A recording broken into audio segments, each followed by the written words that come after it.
অনেকে বলে প্রেশার কুকারের ছাড়া দেশি মুরগি নাকি সেদ্ধ হয় না। আজকে আমি দেশি মুরগি কিভাবে কড়াইতে সুন্দরভাবে রান্না করা যায় সেটাই তোমাদের সঙ্গে শেয়ার করব। আর এত সুন্দর হয় মাংসটা, দেশি মুরগির কষা আজকে বানাবো। মাংসটাকে প্রথমে 3-4 চামচ ভিনিগার আর একটু জল দিয়ে মাংসটাকে 10-15 মিনিট ভিজিয়ে রাখতে হবে। ভিজিয়ে রাখলে মাংসটা প্রচণ্ড সফট হয়। এবার ওই ভিনিগার জল থেকে মাংসটাকে তুলে নিয়ে পরিমাণ মতো নুন, হলুদ, লঙ্কার গুঁড়ো, আমি চিকেন কারি মশলা দিয়েছি, আর জিরে গুঁড়ো, ধনে গুঁড়ো, 1 চামচ আদা বাটা, 2 চামচ রসুন বাটা আর 2 চামচ সর্ষের তেল দিয়ে মাংসটাকে ম্যারিনেট করে 1 ঘন্টা রেখে দেবো। এই রান্নাটা সম্পূর্ণটাই সর্ষের তেলে হবে।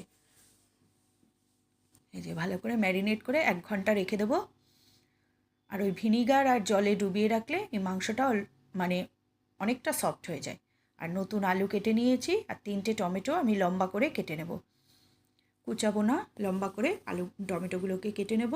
আর পেঁয়াজ কুচি নিয়েছি, পেঁয়াজগুলোকেও একটু মোটা করে লম্বা করে কেটে নিয়েছি। আলুগুলোকে আমি সর্ষের তেল গরম করে নুন দিয়ে লাল করে ভেজে তুলে নেব। আলুগুলোকে এবার সর্ষের তেলে শুকনো লঙ্কা আর জিরে ফোড়ন দিয়ে আমি পেঁয়াজ কুচিগুলো দিয়ে দিয়েছি। পেঁয়াজটা ভালো করে লাল করে ভাজা হলে এর মধ্যে দিয়ে দেবো কেটে রাখা টমেটোগুলো আমি এই যে লম্বা করে কেটে নিয়েছি। টমেটোটা খানিকক্ষণ নাড়াচাড়া করে দিয়ে দেবো ম্যারিনেট করে রাখা মাংসটা। এই যে ম্যারিনেট করা দেশি মুরগির মাংসটা দিয়ে দিয়েছি। দিয়ে এবার রান্নাটা লো টু মিডিয়াম ফ্লেমে হবে। আমি একটু নাড়িয়ে ঢেকে দিয়েছি, 10-15 মিনিট ঢেকে রেখেছিলাম। তারপরে আলুগুলো দিয়ে দিয়েছি। আমি বড় বড় আলু কেটেছি তাই এখনই দিয়ে দিয়েছি। আলুটা যদি ছোটোখাটো কেউ একটু পরে দেবে। আবারও আমি 10 মিনিট 10 ঢেকে রেখেছিলাম। মাংস থেকে কতটা জল বেরিয়েছে। আমি এই মাংসতে কোনো জল অ্যাড করব না। এইভাবেই ঢেকে ঢেকে লো টু মিডিয়াম ফ্লেমে ঢেকে ঢেকে এই মাংসটাকে কষাবো। আবারও আমি ঢেকে রেখে দিয়েছি 10-15 মিনিট। এবার আমার মাংসটা প্রায় হয়ে এসেছে। এবার আর ঢাকবো না, এইভাবেই খানিকক্ষণ একটু ফুটিয়ে নেব। এই যে একদম শুকিয়ে গেছে, মাংস আলু সব সেদ্ধ হয়ে গেছে আর তেলে চলে এসেছে গ্রেভিটা।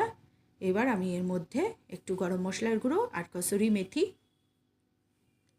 ছড়িয়ে আবার নাড়িয়ে চাড়িয়ে এটাকে নামিয়ে নেব। খুব সুন্দর হয়েছে দেখতে আর খেতেও অসাধারণ হয়েছিল।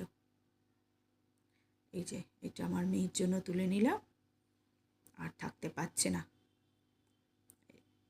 এই যে দেশি মুরগি কষা আমার রেডি টু সার্ভ।